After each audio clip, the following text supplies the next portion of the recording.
Hello everyone, आपका हमारे channel पर स्वागत है। शेख चिल्ली और कुएं की परियां, उत्तर प्रदेश की लोक कथा। एक गांव में एक सुस्त और कामचोर आदमी रहता था। काम धाम तो वो कोई करता न था, हाँ बातें बनाने में बड़ा माहिर था। इसलिए लोग उसे शेख चिल्ली कहकर पुकारते थे। शेख चिल्ली के घर की हालत इतनी खराब थी कि महीने में 20 दिन चूल्हा नहीं जल पाता था। शेख चिल्ली की बेवकूफ़ी और सुस्ती की सज़ा उसकी बीवी को भुगतनी पड़ती और भूखे रहना पड़ता। एक दिन शेख चिल्ली की बीवी को बड़ा गुस्सा आया।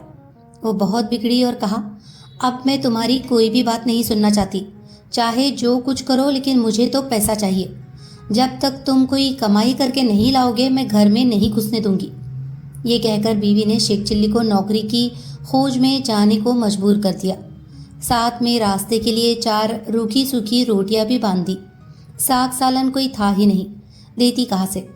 इस प्रकार शेख चिल्ली को न चाहते हुए भी नौकरी की खोज में निकलना पड़ा। शेख चिल्ली सबसे पहले अपने गांव के साहूकार के यहाँ गया। सोचा कि शायद साहूकार कोई छोटी मोटी नौकरी दे दे, लेकिन निराश होना पड़ा। साहूकार के कारिंदों ने ड्योढ़ी पर से ही डांट डपट कर भगा दिया। अब शेख चिल्ली के सामने कोई रास्ता न था। फिर भी एक गांव से दूसरे गांव तक दिन भर भटकते रहे। घर लौट नहीं सकते थे, क्योंकि बीवी ने सख्त हिदायत दे रखी थी कि जब तक नौकरी न मिल जाए घर में पैर न रखना। दिन भर चलते चलते जब शेख चिल्ली थक कर चूर हो गए तो सोचा कि कुछ देर सुस्ता लिया जाए। भूख भी जोरों की लगी थी, इसलिए खाना खाने की बात भी उनके मन में थी। तभी कुछ दूर पर एक कुआं दिखाई दिया। शेख चिल्ली को हिम्मत बंधी और उसी की ओर बढ़ चले। कुएं के चबूतरे पर बैठकर शेख चिल्ली ने बीवी की दी हुई रोटियों की पोटली खोली। उसमें 4 रूखी सूखी रोटियां थी।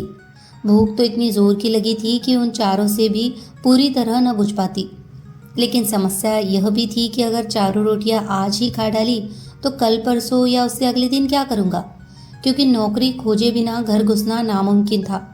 इसी सोच विचार में शेख चिल्ली बार बार रोटियां गिनते और बार बार रख देते।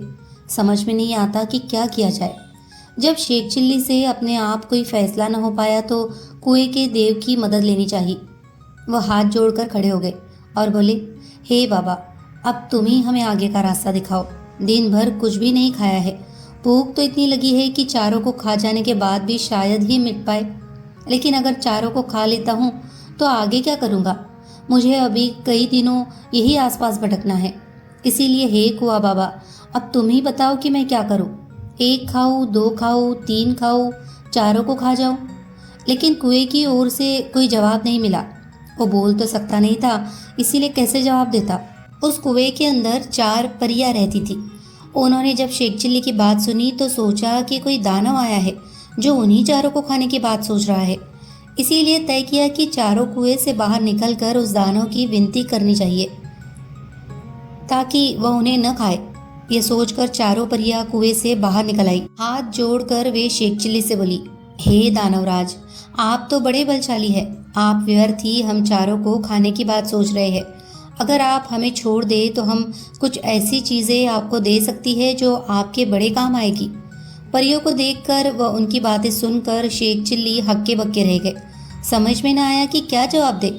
लेकिन परियों ने इस चुप्पी का यह मतलब निकाला कि उनकी बात मान ली गई। इसलिए उन्होंने एक कठपुतला व एक कटोरा शेख चिल्ली को देते हुए कहा, हे दानवराज, आपने हमारी बात मान ली, इसलिए हम सब आपका बहुत बहुत उपकार मानती है। साथ ही अपनी यह 2 तुच्छ भेंटें आपको दे रही है। यह कठपुतला हर समय आपकी नौकरी बजाएगा। आप जो कुछ कहेंगे करेगा।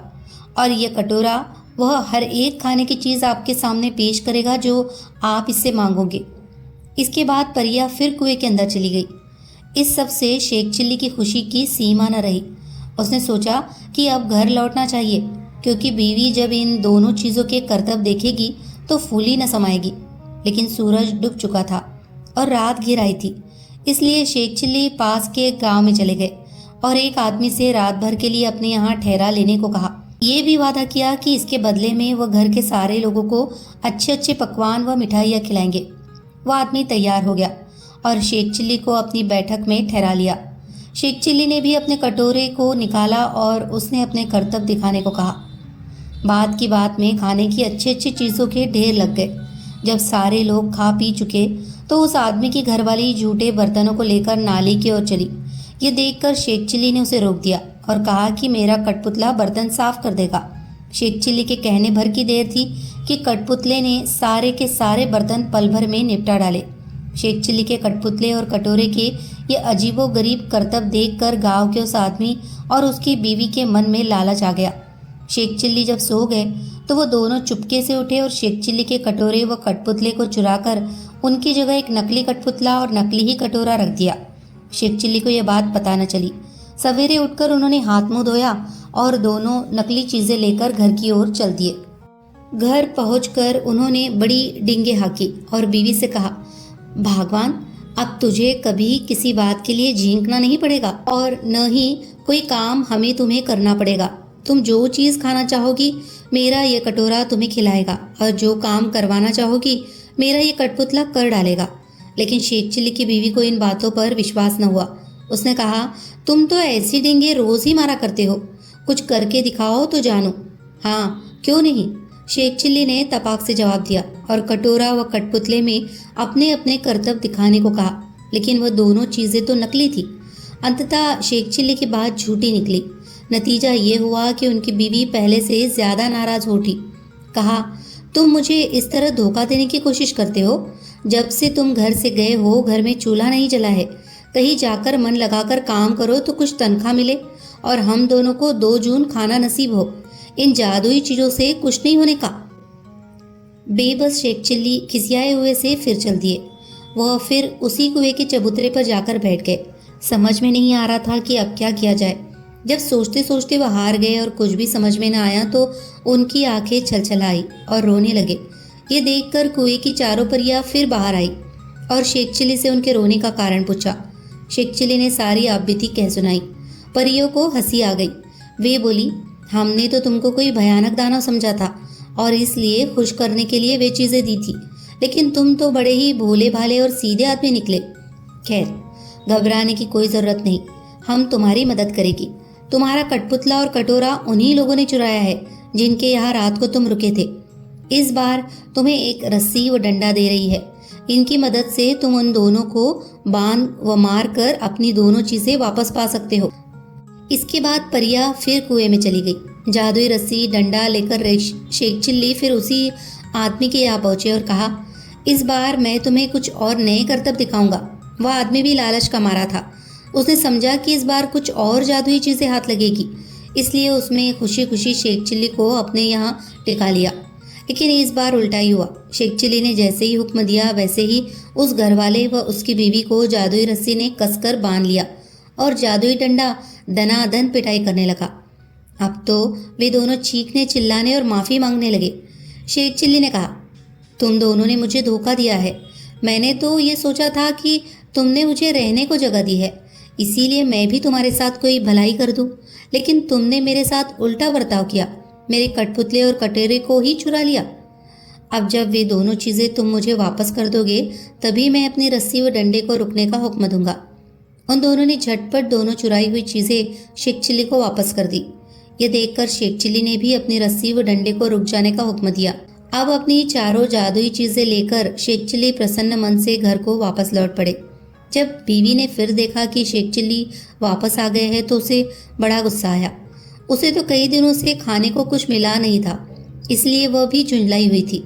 दूर से ही देखकर वह चीखी, कामचोर, तुम फिर लौट आए। खबरदार घर के अंदर पैर न रखना, वरना तुम्हारे लिए बेलन रखा है। ये सुनकर शेख चिल्ली दरवाजे पर ही रुक गए। मन ही मन उन्होंने रस्सी व डंडे को हुक्म दिया कि वे उसे काबू में करे। रस्सी और डंडे ने अपना काम शुरू कर दिया। रस्सी ने कसकर बांध लिया और डंडे ने पिटाई शुरू कर दी। ये जादुई करतब देखकर बीवी ने भी अपने सारे हथियार डाल दिए और कभी वैसा बुरा बर्ताव न करने का वादा किया। तभी उसे भी रस्सी व डंडे से छुटकारा मिला। अब शेख चिल्ली ने अपने कठपुतले व कटोरे को हुक्म देना शुरू किया। बस फिर क्या था, कठपुतला बर्तन भांडे व जिन जिन चीज़ों की कमी थी झटपट ले आया और कटोरे ने बात की बात में नाना प्रकार के व्यंजन तैयार कर दिए। कहानी अगर आपको पसंद आई हो तो प्लीज़ इसे लाइक करें, शेयर करें और कमेंट करें और हमारे चैनल को सब्सक्राइब भी कर लीजिए। धन्यवाद।